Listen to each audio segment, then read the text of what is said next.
Hey guys, Tyler Chike here, and today we're going to do a breakdown of the Raven trailer, but more specifically, the supplement and speculation trailer. I'm happy you guys like the Asusana one. I'm going to go ahead and continue the series here, where we just basically talk about theory crafting characters. Raven, near and dear to my heart. I made a 6 hour tutorial on him like 10 years ago or something. I can't remember, but yeah, we'll go ahead and do it.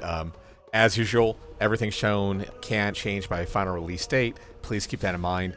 Also, I did a quicker, like 3-minute breakdown of him. So if you just want the facts, go ahead, check that out, top right corner. Otherwise, yeah, we're going to check out Raven, who's obviously now back, having replaced his master, Master Raven. And yeah, we have the old Canadian boy here, although they retconned it so he's not Canadian. His original story was he's Canadian. So in case you're wondering where he came from, he's a Canuck. But yeah, starting off with, we see back one, basically a plus frame high, puts Jin into FC. And now from back one, we see that Raven can transition into Haze stance. So basically Haze is one of his two stances. He has Shadow, which is the back turn stance, aka the technical term for Shadow is Labyrinth. So sometimes you might see the word lab. It's the same side of the coin. It's SDW or LAB or BT. Some people don't even like preferring calling it by its stance name of Labyrinth or Shadow. Those call it that. But Haze, HAZ, is his 3+4 stance. He also has a different couple of ways currently in Tekken 7 how to get into Haze stance. The first one that comes to mind is QCF1, and then you can transition into Haze by 3+4. Obviously, in Tekken 8, we're going to get much more Haze options. And also, what's kind of interesting is Haze stance, even though I wouldn't call it necessarily slow, appears to be significantly quicker. So for context here, we see back one, Haze, and keep in mind, this is a quarter speed into a slide attack. So let me go ahead and do full speed on this. And look how fast this is. This seems, off top, just like without much context, seems to be really freaking fast, which is, once again, pretty incredible, like I said, because Haze isn't slow. And now the fact that Raven has access into Haze off of options on block, it seems to be pretty crazy.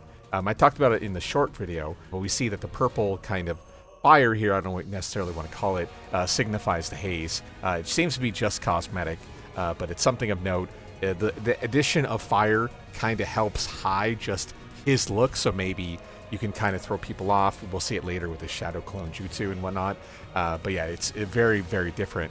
But this slide is brand new out of Haze. So currently in Tekken 7, the only low that he can really perform other than enter into Crouch Dash and do Buzzsaw by tapping forward out of Haze is to do Haze 3, which is a counter-hit launcher, although we see later, if I remember correctly, a new change to Haze 3. So it looks like my presumption is this is Haze 3+4, which is basically a little bit different in Tekken 6 and Tekken Tag 2. Whenever he performed a Haze 3+4, he would come with the low sweep, which is what you see here, as well as a shadow clone from the top. So very similar to like War Drum. Leo has back 1+4, I think it is, where all these characters have a low high. Yeah, it's basically the same thing with Raven. He hits you on the bottom, and then the upper guy, Shadow Clone, attacks you from the top. Now, this case, even though we see Shadow Clone overall is like this really big addition to the game, it's interesting that they changed this, what used to have a Shadow Clone, and now is just a slide. So it's a little bit weird, but who knows? Maybe out of heat mode, and we'll talk about it later, maybe he will have the old Shadow Clone back. But as of right now, it is kind of strange. Okay, so obviously the slide leaves him in FC. We currently don't know if Haze 3+4 is a counter launcher. It definitely could be, because it looks very similar to something like Nina QCF3, and I think Nina QCF3 is still a launcher in Tekken 8. Please correct me if I'm wrong. But out of FC and plus frames, we see Raven go for full crouch down for 3+4, aka quicksand. So it looks like now, instead of having the kind of sweepy and then do the extension, if I was to take a guess, this looks like it's going to be a guaranteed or forced attack afterwards. So there's a couple of like implications here. The first implication is that obviously full crouch down for 3+4 in Tekken 7 is a counter launcher. So now if he transitions into an attack throw, That means the counter hit launcher is gone. Now, granted, maybe that's not the case, but I'm pretty confident it is.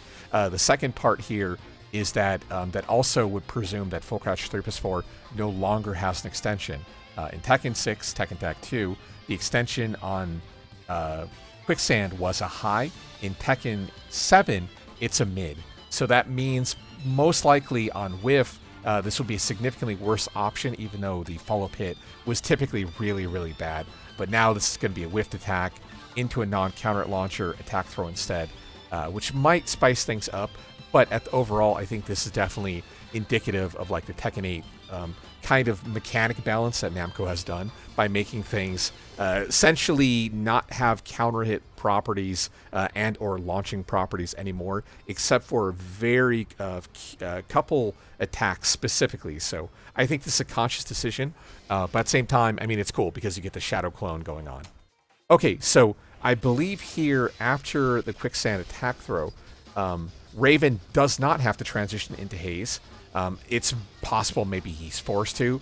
I'm inclined to believe he doesn't, but he drops into haze, and then what happens is you tap up, and you go into something called White Hole. So he has 2 attacks, or she has 2 attacks, is more accurate, Master Raven in 7. Black Hole, aka QCF4, -14, big long range mid launcher, and then Raven doesn't have a White Hole entrance, so that's why I like Master Raven. But Master Raven can tap up out of certain attacks and then perform the teleport called White Hole. The difference here, though, is that Raven is left in a back turn position. So the question is, does White Hole force you to go into BT, or is Raven now more of a complete stance character where he can perform White Hole and either opt to stay forward facing by probably not tapping anything, or back turn, aka Shadow, by holding back. So it's kind of interesting. I would presume it's the latter case, but who knows? We don't know for a fact. All I know is off of Shadow, and you'll see it later, Shadow seems to be scarier overall with the addition of quicker evasive attacks. But here, though, we see Shadow forward 1+2, which is basically a 1-frame reversal. Hence, there's like no animation. This is like the 3rd frame of the reverse, which reverse is basically the wake up 4. Even though it's not attacking with 4, it's essentially a wake up 4.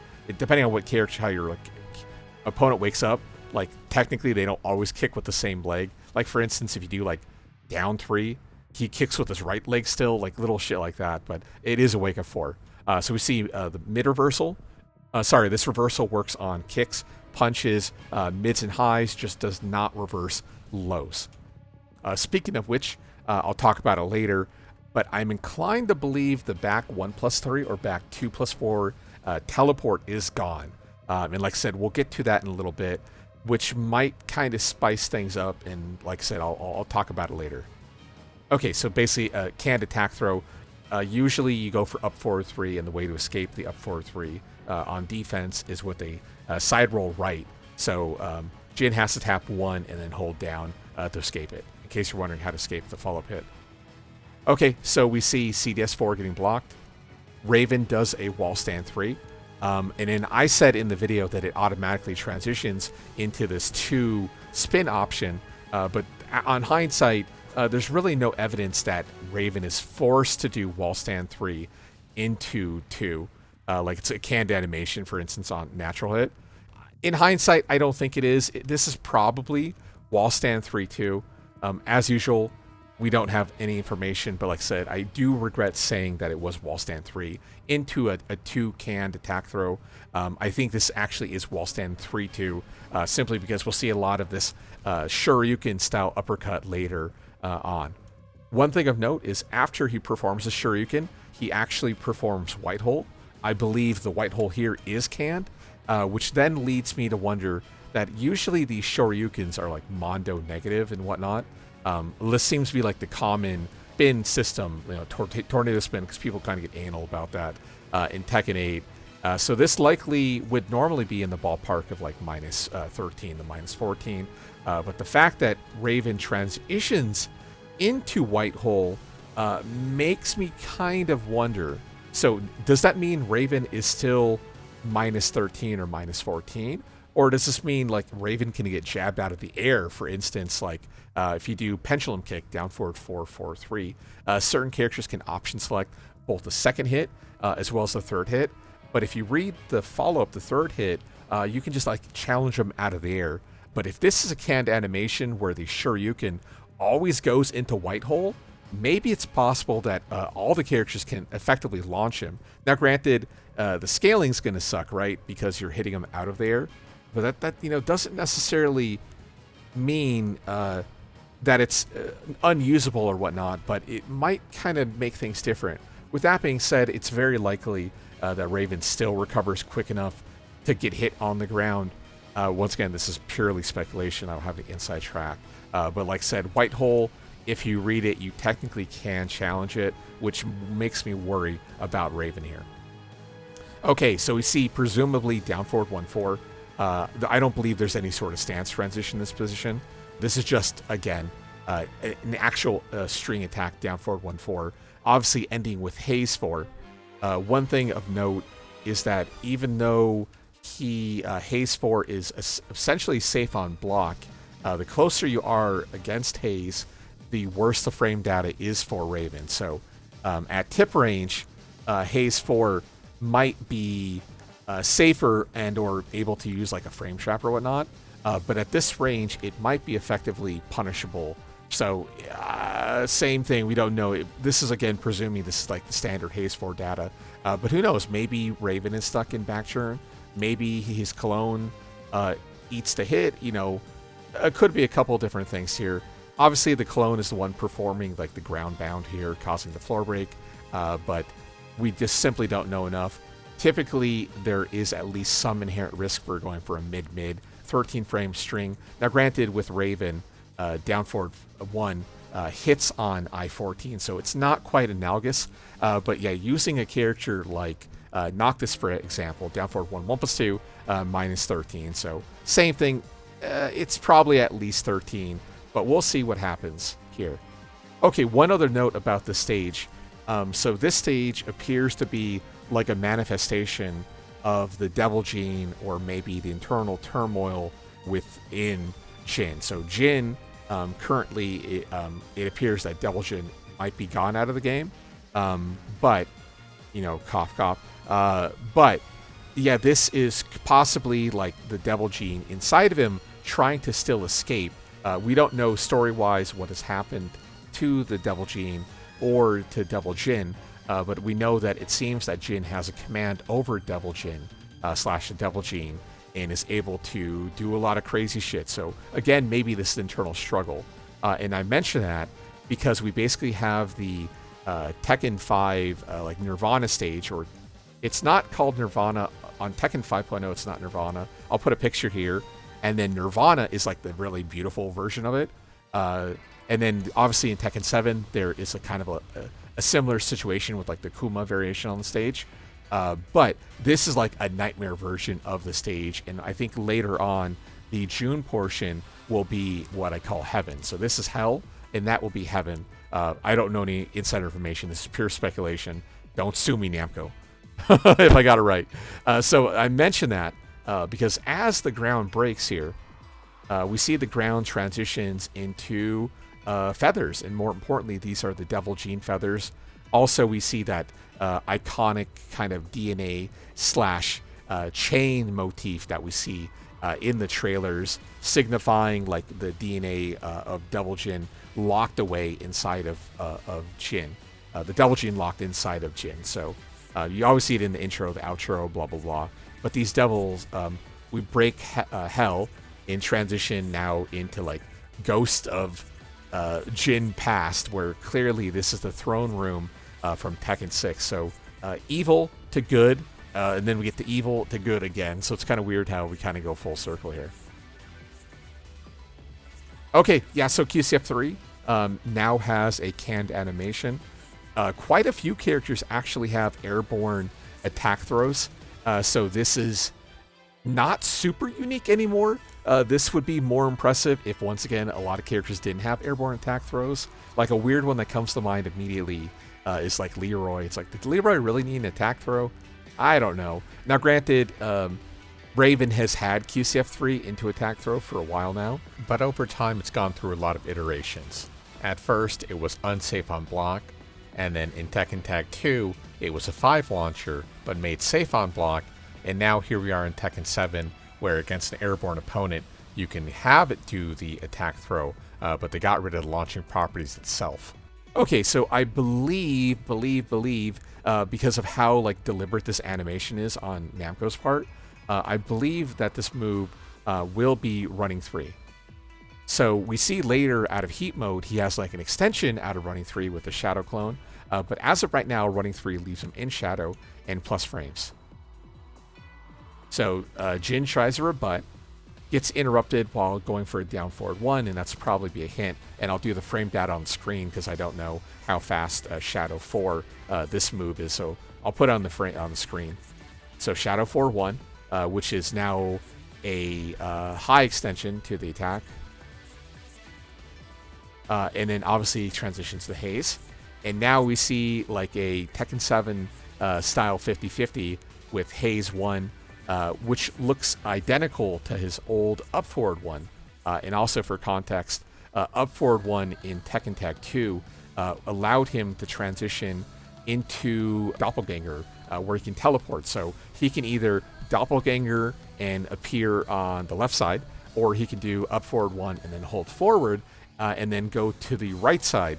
So basically, this is a callback to up forward 1 / Doppelganger, especially because the Shadow Clone Jutsu is like such a big part of like Tekken 7 or Tekken 8 design philosophy right now, that obviously this is not an accident. This is a pure callback. With that being said, obviously Haze 1 used to be a counter launcher, so this is probably a nerf.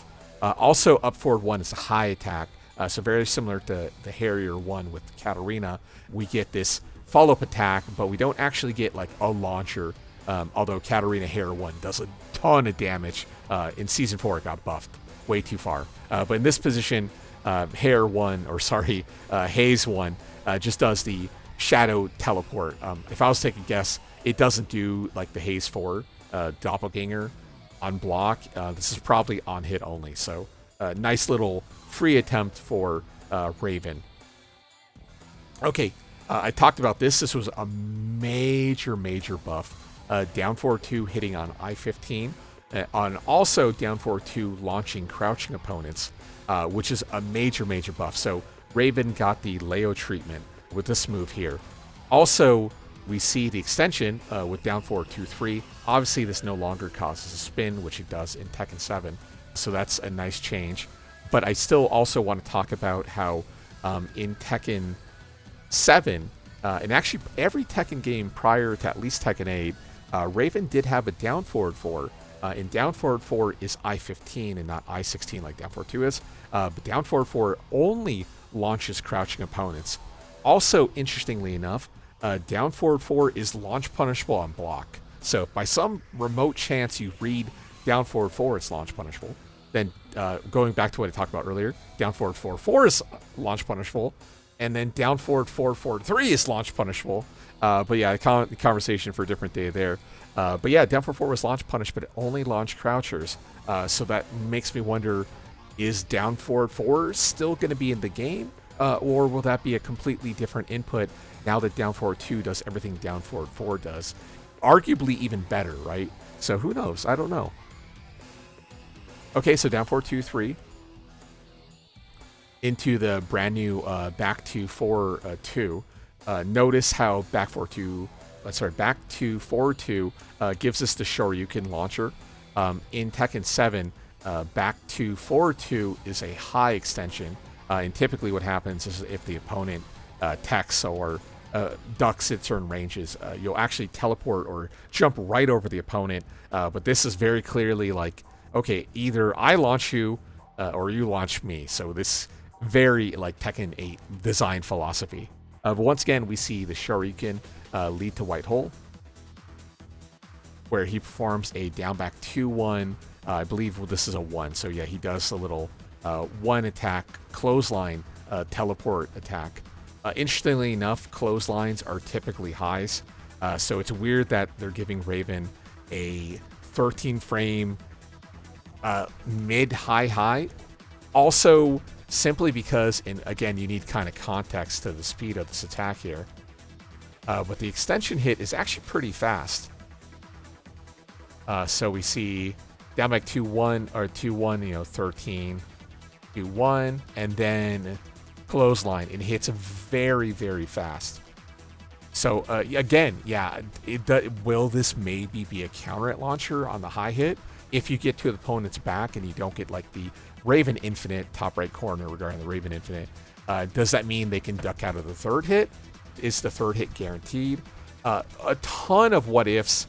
All we know is that Raven does the Shadow Clone, and the Shadow Clone barely goes any further than him. With that being said, that's not to say the Shadow Clone might not go further. Maybe the animation stopped right there simply because of the airborne state. But I'm really curious. There's a lot of what ifs with this move, and it's very possible that this move sucks. But who knows? I don't know for a fact, so can't tell. Okay, and then we see, I guess it transitions into White Hole. I don't think I noticed that in the other video. So yeah, White Hole teleport, where he might be able to do a combo afterwards. Maybe this is a filler in certain combo structures. Who knows? Okay, so we see the Heaven stage. This is basically June's slash Angel kind of stage. And sorry, this is not a spoiler. I'm just saying out loud. Yeah, just not a spoiler.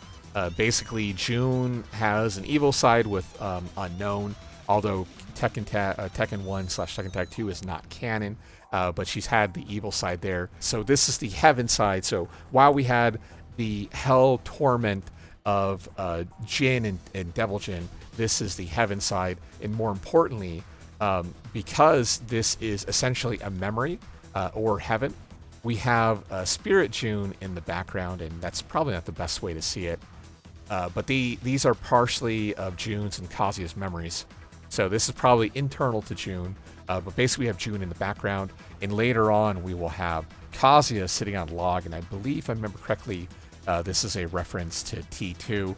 T3 reference, same thing, this is planned like 20 plus years ago, was the introduction of Kazumi being ridden in the Mishima Dojo. So this is a callback to Tekken 2, kind of keeping the tradition going with these kind of Easter eggs, in this case being on the Heaven stage. Okay, so up forward 3 is a natural hit launcher. To be honest, I don't like this change. Up forward 3+4 already kind of works as this type of low crush instant option. Up forward 3 is a very safe counter hit launcher. Basically, if I remember correctly, -1 or -2 on block. It's something crazy. So changing this to a natural hit launcher, even if it's like still an orbital, so it's like safe on block, kind of gets rid of part of its value. But at the same time, I think everyone would definitely argue that having a launcher is better than having a counter hit launcher. So natural hit's better than a counter hit. I can't blame it. I just miss kind of the versatility of not having to do, I don't know, it's hard to explain. Basically, I like balance, and this doesn't seem super balanced, so who knows. Okay, down for 1 pickup. We see the heat burst pop. Interestingly enough, this is basically just the same back 1 animation being a high, so obviously heat burst are mid. So it's weird that they kind of reused the animation. Maybe by the release date they'll change it, but I think it's kind of strange that was what they reused. So I don't know. Okay, so then we see QCF1, 2 being the Dragon Punch input. QCF1, 2 as it stands in Tekken 7 is a -13 hit confirmable wall splat counter hit launcher on the second hit. Now that it's becoming the Shoryuken input, once again, this kind of goes back to what I said earlier, that it's probably likely that the Shoryuken is at least -14, maybe even -15. So now maybe you have a hit confirmable option here, but you're taking like inherently way more risk to go for it. So I don't hate the change, but it's still, we'll see. There's same thing. There could be quite a few things about the QCF1-2 that we simply don't know about. For instance, I don't think QCF1-2 would be a natural hit launcher. It's probably counter hit launcher on the second hit only. So instead of being like a class 442 launcher for Raven will now be an instant spin, which means the damage potential is reduced. But yeah, there's no reason to believe QCF-12 is NC launch. Probably just is another extension of Tekken 7. Now instead of being a big mid lift up, now it's the Shoryuken input, so it's a little bit less safe on block. Okay, so we see Haze 1+2, which now has homing properties, which is a great change. Haze and Shadow aren't necessarily the best stances when it comes to stopping sidestep, and now that he has a homing option out of Haze, that's a pretty big change. Also, it should be noted, Haze 1+2 causes like the flip over state, so this is not a spin. This is not like a heat engage or heat dash. This is just a mechanic that is kind of bleeding over to quite a few more characters in this game, because Claudio is stuck in this like spinning airborne state. Even though it's not a spin, it allows for Raven to follow up with a 442 ender, which means that might be the preferred ender for a lot of damage, because Haze 1+2 already does pretty good damage, and 442 also does pretty good damage. So for an ender, this probably does at least like 25 or so. So it's not bad. The only kind of issue I can foresee is just the range. The range might not be great after X amount of hits, but who knows? We'll see. Oh yeah, and then 442 basically causing the sliding state is a mechanic we'll talk about in probably the next Tekken 8 video that I still need to work on, but unfortunately Evo and Vacation got in the way, but I'll probably the next one. Okay, so we see Haze 2, which is no longer the Death from Above unblockable, but instead is now this sort of overhead heat engager. Also, one thing of note is that in case you haven't noticed, Raven basically does not have the sword of Master Raven. Instead, he has like these two sort of short sword or daggers or whatnot, but he doesn't have Raven's big sword. Now, Raven could use the sword in certain attacks, like for instance with Haze 2, whereas in Tekken 6 and Tekken Tag 2, he would come down from above, aka Death from Above it was called, into basically an unblockable. With Raven, or Master Raven, her sword would extend the range by another like the 1.5 range. So whereas Death from Above would like teleport here and hit here, Master Raven would hit here. But now that he doesn't have it, yeah, it's kind of interesting. I wonder what they're going to do with Death from Above, because he's going to have the old shitty Death from Above again. So who knows? I don't know. It's something of note that is kind of like an actual fundamental change between the two characters, and it starts with just general character design, like visual design philosophy, by bringing back the old short swords. Okay, so I have no idea what this is. I mean, I'll be honest. There's two moves in here that we have no clue. Obviously, there's a heat engager, so he's plus frames. He has no movement here. Instead, does the barrage of attacks. And this is basically a Shadow Clone Jutsu of his Heat Smash. So once again, Heat Smashes are once per round. You can tell it's a Heat Smash because once the animation finishes, basically he loses heat. But yeah, there's like no animation, and it looks like it hits kind of farther than expected. I don't think it's quite as crazy as June's Heat Smash that hits him very far away. But basically this like shoulder kind of, running Blizzard Hammer tackle might kind of act as a projectile. And then also, since it's a Heat Smash, is presumably not just safe, but probably plus frames on block. If I was to take a guess, it would probably leave Raven in Backturn and Shadow for plus frames. So he gets a mix-up off that as well. Okay, so we see Buzzsaw, and same thing, my apologies, I should have made note of this, and in hindsight it was a bad mistake that I noticed but I just didn't fix. But Buzzsaw here is clearly a counter hit spark, because you can see Claudio is trying to interrupt Buzzsaw, aka QCF2, with, it looks like a standing 2-1 string. So this is not probably a natural hit plus 14, this is probably a counter hit plus 14. But at the same time, it's interesting that Buzzsaw looks to be the same speed, so it's seeable. Obviously, it's going to be way safer. It's probably like Dragunov minus 13 or something like that. But also is really, really slower. So I mean, it's nice that at plus 14 he gets 1+2, which is now a heat engager, which means at the wall, 1+2 will be wall splat, which is like a really great buff by itself, especially considering the fact that 1+2, I'm going to presume, is still going to be safe on block. But yeah, it kind of sucks that Buzzsaw is going to be just as shitty, but safer, and only be probably counter hit plus frames. Who knows, maybe on natural hit it'll be like +9 or something good like that. But plus 14 is not the best. But yeah, we'll make do with what we got there. Okay, so heat engager. We see the heat version of running 3, which is basically running 3 into... Yeah, that's Noctis's 444 animation. And I don't think Raven's ever had that input. At first I was like, yeah, I think that looks like a black hole, but no, I don't think so. So maybe that means running 3 on heat mode transitions into Noctis 444, which means it's an attack throw. You know, that wouldn't be the worst thing on the planet. And actually kind of spicy. Also, I think we need to note, before I forget, so very similar to Claudio. When Claudio performs his Starburst, and I'll do the little video overlay here. When Claudio is in Starburst, he glows blue. But in heat mode, he has infinite Starburst until heat mode expires. But the Starburst from heat mode is gold. Interestingly enough, Raven, similar situation. In heat mode, he has additional shadow clones, and the shadow clones are basically gold. So we have this kind of common motif of purple/blue turning into yellow/gold. Something of note. Also, that leads me to believe that out of heat mode, Raven probably has definitely more spam happy string options. We see it later on for sure.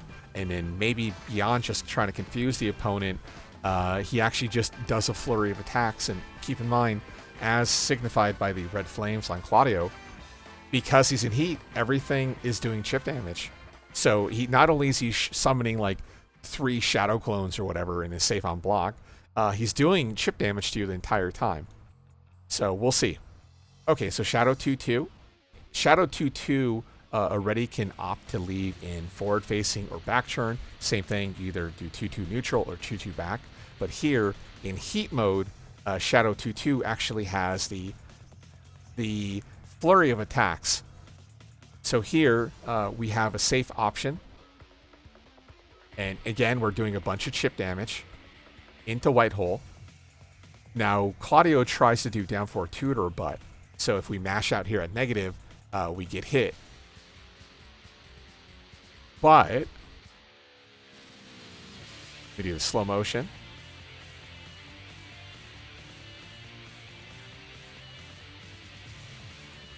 Okay. You know what? That looks like the back 2 animation.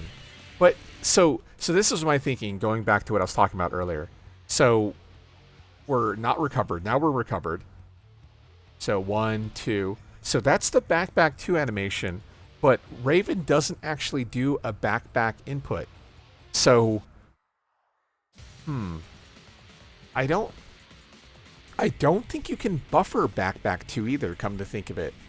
You can, so if you try to buffer back 2, it gives you back 2 because it interprets the back and the 2 as the single input. So it skips the back portion. Keep in mind, only certain attacks can be fully buffered. I'll probably do a quick test after this just to be safe. But I believe this is no longer back 2. But instead, even though it has a similar animation to back 2, you can see his arm kind of start to flail upwards. Instead, I think this is the new back 1+3 or back 2+4 teleport. So instead of it being teleport away and then, you recover negative over your opponent, but like away in full crouch, I think this is now just back 2 itself. And what this makes me wonder is if you perform this new back 2 out of BT, what exactly happens? Do we get a special animation? Maybe we get the old animation and then Raven teleports away? Or is this properly a back 2 and back 1+3 teleport is just kind of gone the way of the dinosaur? I'm really curious, and I wish I had an answer, and this is definitely one of those kind of known unknowns in this situation. So this is either back turn 4 or back turn 4 3+4. We simply don't have enough information. But what this does look like is Raven spin on the Ninja back turn 3. So both Kunimitsu and Yoshi can perform a 3 out of back turn. And what it does is it crushes faster than normal. So if the opponent tries to duck jab you, they literally jump over you and then like spot you on the ground. Obviously, this kind of looks partially similar to Shadow 1-4. So that kind of leads me to believe it is Shadow 4. And then obviously here, as we see, this is heat dashed, which means by definition, Shadow 4 or 4 3+4, whatever it is also a heat engager. So does that mean like Shadow 1-4, assuming it's still in the game, is a heat engager as well? Then in which case he becomes similar to Lily in Tekken 8, which kind of jives with it, but who knows? We don't know for a fact quite yet. Okay, 4-4-4 pickup into the down back 2-1 series. And then instead of going for the clothesline that we had talked about earlier, he can now enter into Haze stance, where he performs what looks to be, presumably, Haze 3-2, kind of a amalgamation of wall stand 3-2 we had seen earlier. And then same thing, causing Shoryuken, which then causes spin, and then leaves Raven into White Hole teleport. And then, yeah, I wish I could tell you what this is too, but there is no animation that this looks similar to. There is like literally nothing here at all. But if I was to take a guess, this looks very similar to same thing, Ninja up for 3+4, but instead of attacking with an actual kick, like, you know, kind of double overhead teleport down kick, Raven instead goes for the clothesline from downtown. So similar situation, highly evasive jumping attack slash backsway teleport, but with instead of doing the kicks, does the clothesline. So kind of interesting. So does that mean this is up 3+4, but he does a punch? Is this up 1+2, or some sort of variation on that? Is this maybe they're bringing kind of back down 1+2? If you guys remember that, was with a command key charge and could lead to some weird shenanigans.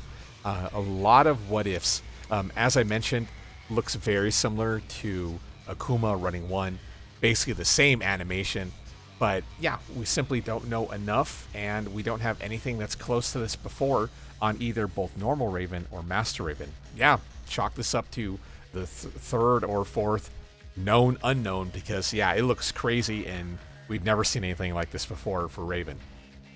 Okay, and then as usual, ending with the launcher here into Rage Art.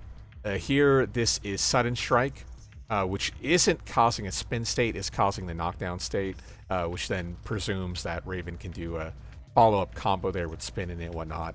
But yeah, nothing really to add here. We get the kind of cavalcade of like shadow clones to attack Claudio.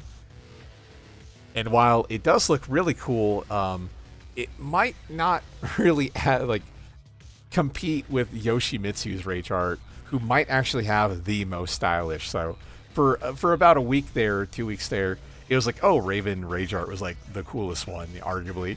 And it's like, oh man, Yoshi's came down. It's like, okay, I don't want to play with you anymore. But no, overall, Raven looks to be crazy. The Shadow Clone system is definitely going to be interesting. The only kind of worry that I have with Raven, if we look at like the other Heat moves, typically Heat adds like 3 to 4 special moves per character.